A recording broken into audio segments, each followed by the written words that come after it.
얼마 전에 한 분이 댓글에 이런 질문을 주셨습니다. 안녕하세요 목사님, 너무 궁금한 것이 있는데요. 외국에서 열심히 선교하시던 선교사님이 갑자기 병마로 돌아가시는 것을 보았습니다. 또 한국에서는 목사님이나 사모님께서 성도들을 위해 충실히 사역을 하시다가 암으로 이른 나이에 돌아가시는 것도 보았습니다. 목사님, 하나님께서는 왜 충실히 사역하시는 선교사님이나 목사님, 사모님을 굳이 사역을 다 마치시기도 전에 하나님 곁으로 부르시는지 너무 궁금합니다. 자칫 이로 인해 믿음도 약해지고 하나님이 계신가 의심이 들 수 있다고 생각도 듭니다. 저는 이런 것에 대해 믿음이 흔들리지는 않지만 그래도 왜 이런 일이 일어나는가 하는 의구심이 종종 들 때가 있습니다. 목사님, 왜 이런 일들이 일어나는지 진짜 알고 싶습니다. 꼭 알려주세요. 라며 문의를 주셨습니다. 여러분, 성경에 보면 이런 말씀이 있습니다. 여호와를 경외하면 장수하느니라. 그러나 악인의 수명은 짧아지느니라. 여러분, 성경이 뭐라고 말을 합니까? 여호와를 경외하면 장수한다고 말을 합니다. 그런데 앞에서 말씀하신 분은 선교사님이나 목사님이나 사모님이 사역을 끝마치기도 전에 일찍 돌아가시는 것을 본 것입니다. 그러면서 왜 하나님은 이런 분들을 일찍 데려가시나 하는 의아한 생각이 든 것입니다. 여러분, 성경은 분명히 여호와를 경외하면 장수한다고 하지 않았습니까? 하지만 이분은 현실에서 이와 정반대로 일어나는 일을 본 것입니다. 그래서 이에 대해 의문이 생긴 것입니다. 그렇다면 여러분, 왜 성경 말씀과 다르게 믿음이 좋은 사람들이나 사역자들이 장수하지 못하고 일찍 죽는 일들이 발생하게 되는 걸까요?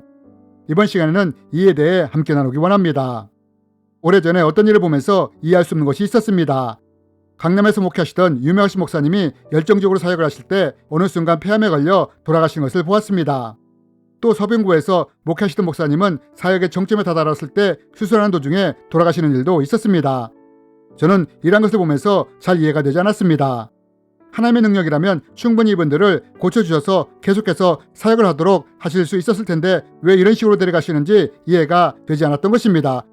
그럼 여러분, 왜 하나님은 이런 일을 허락하시는 걸까요? 사실 저는 왜 이분들에게 이런 일이 일어나는지 명확하게 설명할 수 없습니다. 왜냐하면 이것은 제가 죽어 왜 하나님이 이분들을 일찍 데려가셨는지 보지 않으면 알 수 없기 때문입니다. 그래서 그 이유에 대해서 명확하게 말할 수는 없습니다. 하지만 우리가 이것에 대해서 명확하게 알 수는 없을지라도 성경을 통해 왜 하나님이 믿음이 좋은 사람들, 사역자들을 일찍 데려가시는지를 추정해 볼 수는 있습니다. 그러면 하나님이 어느 때 믿음이 좋은 사람들, 사역자들을 일찍 데려가실 수 있느냐? 보통 세 가지 중 한 가지 이유가 있을 때 하나님은 이런 분들을 일찍 데려가실 수 있다는 것입니다. 그럼 이것이 무엇이냐? 첫 번째는 우선 사도행전을 통해 찾아볼 수 있습니다. 사도행전 7장에 보면 스데반에 대한 이야기가 나옵니다. 스데반은 7 집사로 뽑힌 사람 중에 하나였습니다. 이제 성령이 충만한 집사로 선출되어 교회 일을 막 시작했던 때였습니다. 그러나 이런 스데반이 어떤 일을 당하게 됩니까? 돌에 맞아 순교를 당하게 됩니다. 그런데 저는 오래전에 이것을 보면서 이해할 수 없는 것이 있었습니다. 그것이 무엇이냐? 돌에 맞아 죽기 직전에 스데반은 성령이 충만해져 영안이 열리게 됩니다. 그리고 천국에 계신 하나님과 예수님을 보게 됩니다. 하지만 스데반이 돌에 맞아 죽는 것을 보시고 계신 하나님이 어떻게 하셨느냐? 스데반을 그 상황에서 도와주시지 않았다는 것입니다. 결국 스데반은 7 집사로 뽑힌 후 사역의 꽃도 피어보기도 전에 이렇게 죽임을 당한 것입니다. 저는 이것을 이해할 수가 없었습니다. 그러나 언제 이것을 이해하게 되었느냐? 신학교에 가서 사도행전을 공부하면서 왜 하나님이 스데반이 순교할 때 그냥 두셨는지를 알게 되었습니다. 당시 오순절 마가다락방에 성령님이 임하신 이후로 교회가 세상으로 퍼져나가기 시작했습니다. 그런데 언제부터 교회가 본격적으로 세상을 향해 뻗어나가기 시작했느냐? 바로 스데반의 순교 이후부터 교회가 세상으로 퍼져나가기 시작했다는 것입니다. 박해를 피해 교회가 흩어지면서 세상으로 퍼져나가기 시작한 것입니다. 여러분, 왜 하나님이 스데반이 순교를 당할 때 그냥 두셨느냐? 스데반의 순교로 교회가 세상으로 퍼져나갈 것을 아셨기 때문입니다. 여러분, 우리가 볼 때 스데반은 사역을 펼쳐보기도 전에 안타깝게 죽었습니다. 그러나 하나님 입장에서는 어떠하냐? 스데반이 하나님이 맡긴 사명을 다했다는 것입니다. 여러분, 우리 주에 믿음이 좋은 사람들, 사역자들이 왜 우리가 기대했던 것보다 일찍 죽을 수 있느냐? 우리는 알 수 없지만 사명이 다함으로 하나님이 일찍 데려갈 수 있다는 것입니다. 세례 요한도 그의 사명이 끝났을 때 하나님이 일찍 데려가시지 않았습니까? 그래서 성경이 여호와를 경외하는 사람이 장수한다고 말도 하지만 하나님을 위해 경건한 자가 일찍 죽는 것도 하나님이 보시기에는 귀한 것이라고 말을 한다는 것입니다. 그의 경건한 자의 죽음은 여호와께서 보시기에 귀중한 것이로다.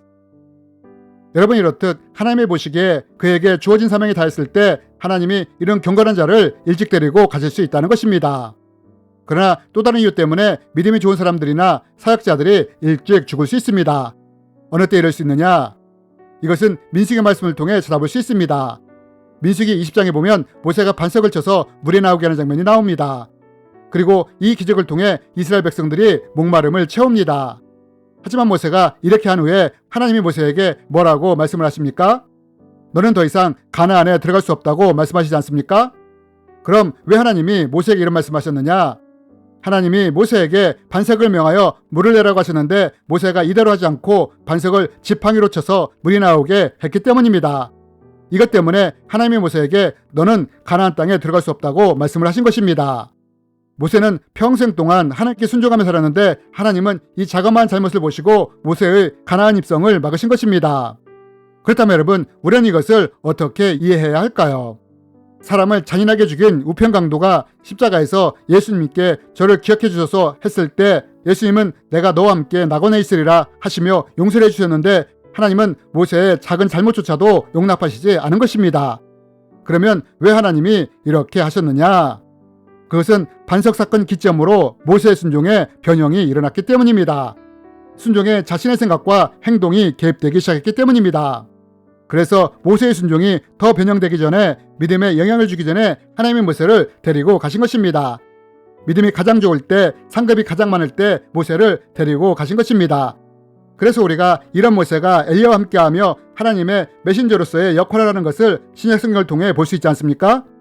여러분, 이런 이유로 믿음이 좋은 사람, 사역자들을 하나님이 일찍 데려가실 수 있는 것입니다.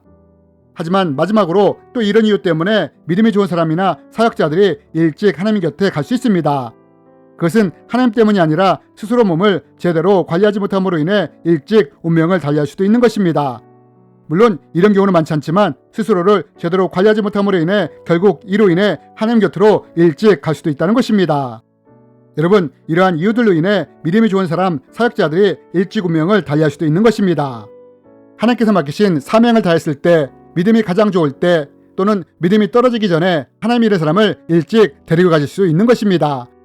하지만 때로는 종종 스스로의 관리 부실로 인해 하나님 곁으로 일찍 갈 수도 있다는 것입니다. 여러분, 이러한 것들이 내 주위에 믿음이 좋은 사람들, 사역자들이 일찍 하나님께 갈 수 있는 이유들인 것입니다. 주님의 이름으로 여러분을 축복합니다.